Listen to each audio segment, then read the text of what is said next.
So, Xbox bought out Activision, which means Crash and Spyro are both going to be owned by Microsoft. I talked about the good sides of this acquisition, now I'm going to talk about the bad. Let's talk about it. Whoa!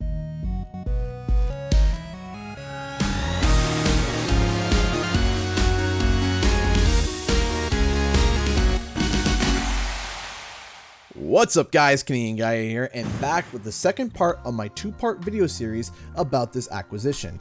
Overall, I'm very much in favor of this buyout. It's fantastic, and I'm happy to see something new happen to the industry. I already made a video talking about the good aspects of the buyout. You can check it out in the pinned comment below. But it's about time I cover the bad, because there is a good chunk of concern. Here are 5 things that make this acquisition bad. Number 1.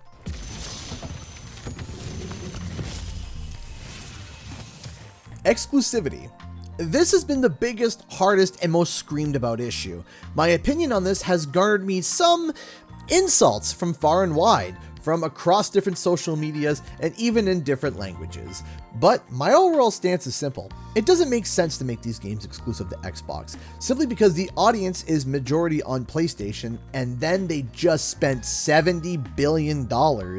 I'm not going to get into the details on explaining it at all, but I will go into more detail about it for point number 5 as it does relate to this.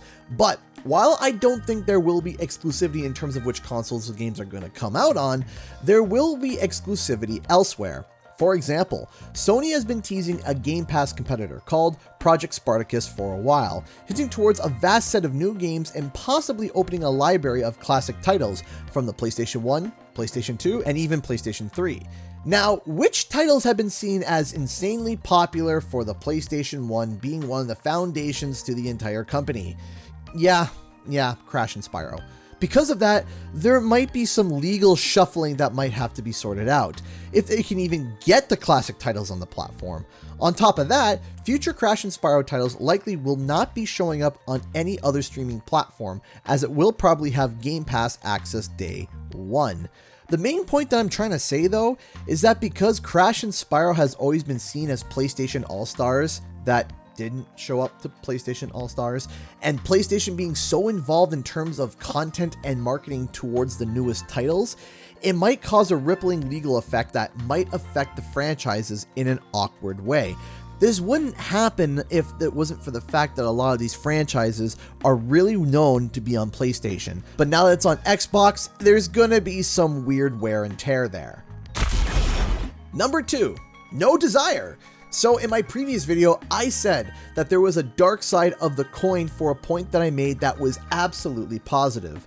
And this is the dark side of that coin. How Xbox works is different from a lot of other platforms. They don't ask their studios to make certain titles. They ask what they want to make and let them make it. They work very autonomously. Because of that, this allows studios to develop whatever they want. This is further explained by Phil Spencer when asked about Banjo-Kazooie, which has been an infamous comparison that people have compared the acquisition of Crash and Spyro to. People suggesting that because Banjo and Conquer are not coming back, why would Crash and Spyro? Phil Spencer went on and explained that if there is going to be a new Banjo-Kazooie game, that it would be up to Rare to decide, saying that the decision was in their court. The studio head at Rare has stated beforehand that he has no desire to go back to old IP unless it brings something new to the table. While this sucks for Banjo-Kazooie fans, it's great for fans of Crash and Spyro. If Beanox and or Toys for Bob want to make a Spyro 4 or a Crash Bandicoot 5, then voila, we're going to get a Spyro 4 and Crash Bandicoot 5 and possibly even a new CTR, if they want to. And that is where it gets tricky. See, Toys for Bob and Beanox will have the freedom to be able to develop whatever they want, and they have expressed how much they love developing Crash and Spyro titles. Spyro Reignited, for example, had so many dragon designs, and because of that, there were too many, because so many people loved all the different designs. In private conversations I've had personally with Thomas Wilson, he said he was beyond thrilled when he found out that Beanox would be developing CTR and was so excited. But even though they love these franchises, they might want to take this opportunity to develop something completely different. For almost 11 years, Toys for Bob has been working with Spyro, starting with Skylanders, and Beanox has been labeled as generally a support studio for Call of Duty for well over a decade. finally leading a project with Crash Team Racing Nitro Fueled. They may want to start something that's completely new and original that veers away from the Crash and Spyro IPs.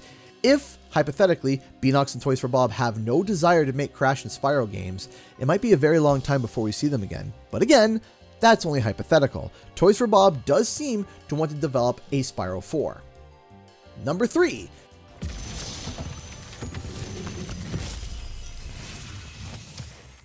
Completely different release schedules. Activision has always come at the same type of approach. There's always content. As soon as Spyro Reignited ended, boom, CTRs announced. Then, when CTRs released, boom, Grand Prix. As soon as the Grand Prix are over, a couple months later, boom, Crash Bandicoot 4. They also approach this method with all their other IPs as well, like Call of Duty.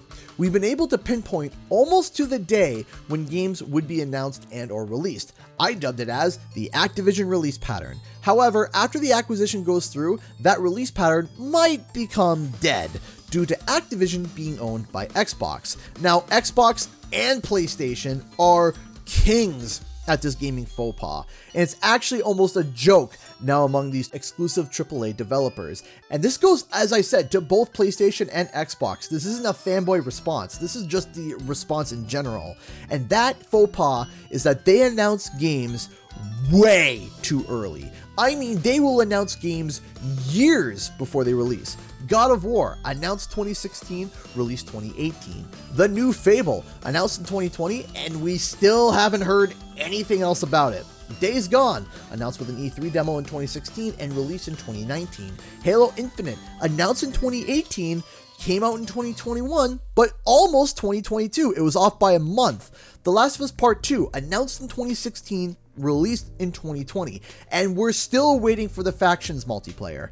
Then Psychonauts 2, announced in 2015 and released in 2021. Now that one's a bit of a special case because it was through an Indiegogo campaign, among other reasons as well, but still, nonetheless, it took almost 6 years to be able to see Psychonauts 2.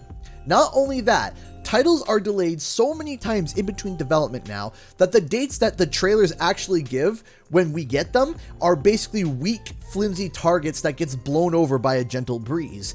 Now, I would be fine with these early announcements if it wasn't for the fact that 90 times out of 100 after the game is announced, you hear nothing about it for almost a year. Then, a year later, you get a small little teaser and then wait another year for updates. Only about 6 to 8 months before the game actually releases does the marketing for the game actually start to wind up. It would be nice though to see at least something for Spyro 4, but the waiting would absolutely kill me if I had to wait 2 years after it was announced. Number 4, Autopilot.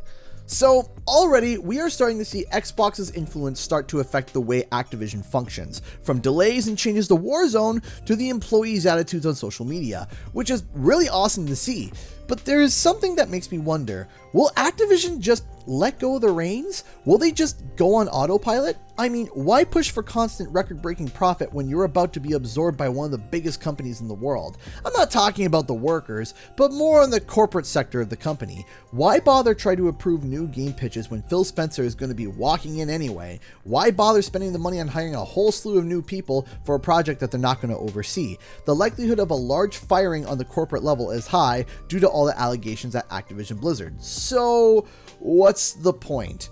Activision might literally just autopilot till the acquisition is approved, finish the games that are currently in production, and just send everyone else to work on Call of Duty till Phil Spencer shows up. Now, it's possible that Phil is already involved with the studios and have penned out everyone's plans and desires. It's no secret that it seems like Toys for Bob really wants to work on a new Spyro game. So if there was no Spyro game in the production under Activision's rule, then there would probably be one started under Xbox. But if that's the case, it's going to take a long time before we see Spyro or Crash come back. And that's if Phil spoke to the developers already. Because there is one more issue, which leads me to point number 5. Number 5.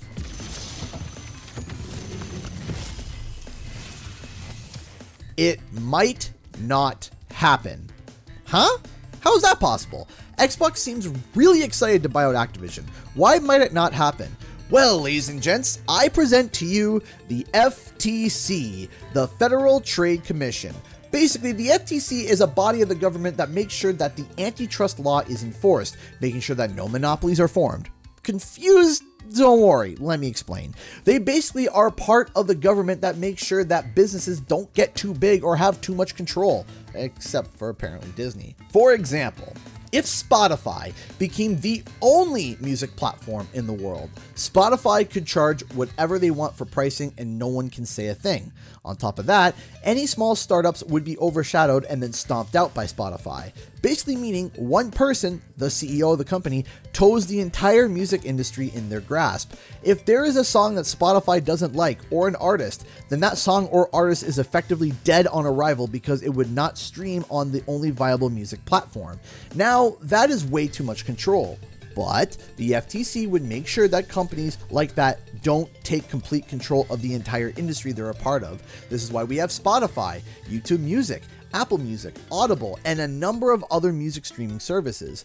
They also don't allow purchases that make absolutely no sense between giant corporations. Like if Activision suddenly wanted to buy out Rolex, the FTC would shoot it down because what does watches have to do with the gaming industry?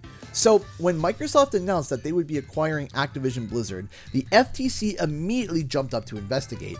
A $70 billion acquisition is the biggest gaming buyout of all time. The FTC wants to make sure that Xbox wouldn't hold too much control of the entire gaming industry. So far, during their investigation about the acquisition, Xbox officially declared to the FTC that they want to treat the properties from Activision like Minecraft and keep them multi-platform. Here's an interview from CNBC.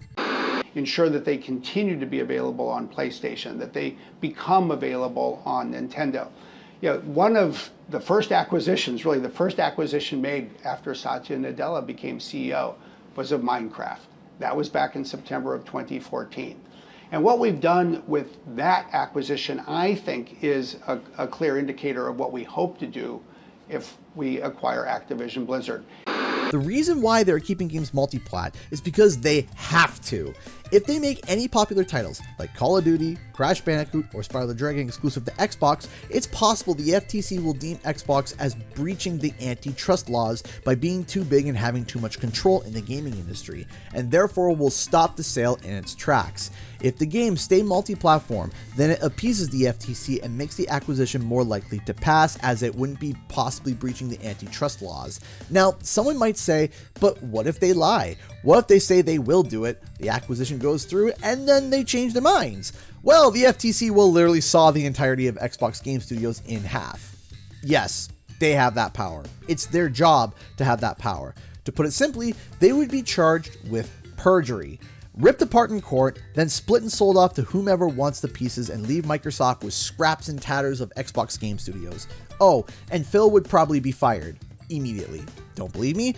Look up General Electric's antitrust case. You don't mess with the FTC, period. Now, yes, there is positive news about this point, and that is if this deal goes through, then our favorite duo will likely be multi-plat by law and handled by a way better managed company. However, that is if this deal goes through, and if it doesn't, all this talk would be for nothing. Those are the 5 things that make this acquisition bad. Honestly though, I see it as basically a win overall for Crash and Spyro, if the acquisition goes through.